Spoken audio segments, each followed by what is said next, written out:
हाय दोस्तों, मैं अनिल आप सभी का आपके अपने चैनल में स्वागत करता हूँ। आइए हम सभी एक प्रश्न देखते हैं जो कि गणित से है। कहता है कि यदि एक शंकु के आधार का व्यास 6 सेमी तथा इसकी तिर्यक ऊंचाई 5 सेमी हो तो इसका वक्र पृष्ठ का क्षेत्रफल होगा। इसको मैं इंग्लिश में पढ़ूं तो if the diameter of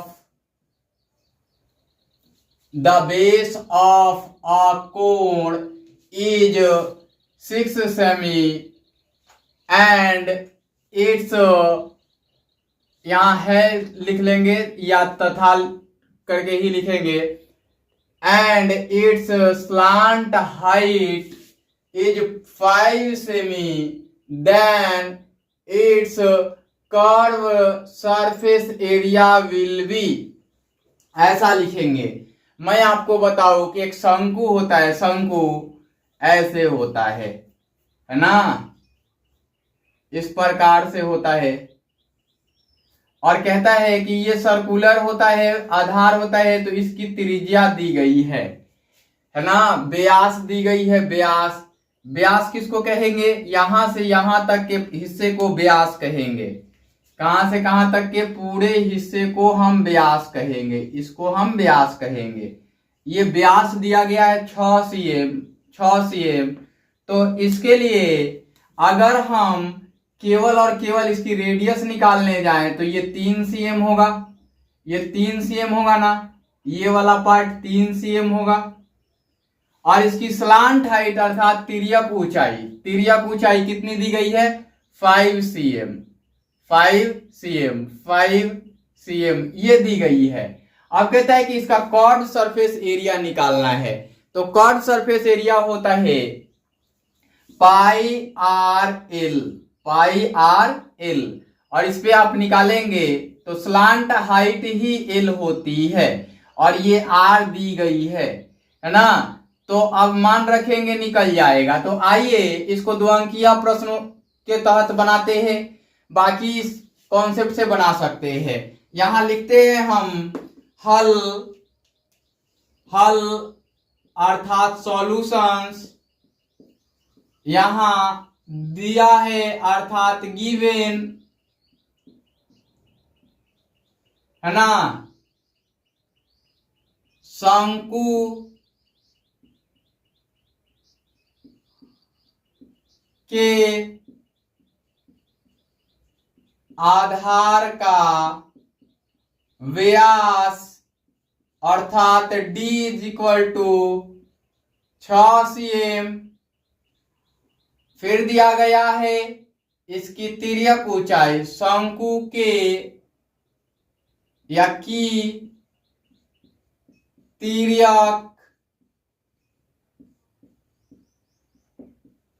ऊंचाई अर्थात की L बराबर दिया गया है 5 cm और पूछा है शंकु का क्षेत्रफल बराबर एरिया पूछा है शंकु का वक्र पृष्ठ का क्षेत्रफल, शंकु का वक्र पृष्ठ का क्षेत्रफल अर्थात CSA curved surface area is equal to what. इसको लिखते हैं नाउ। अब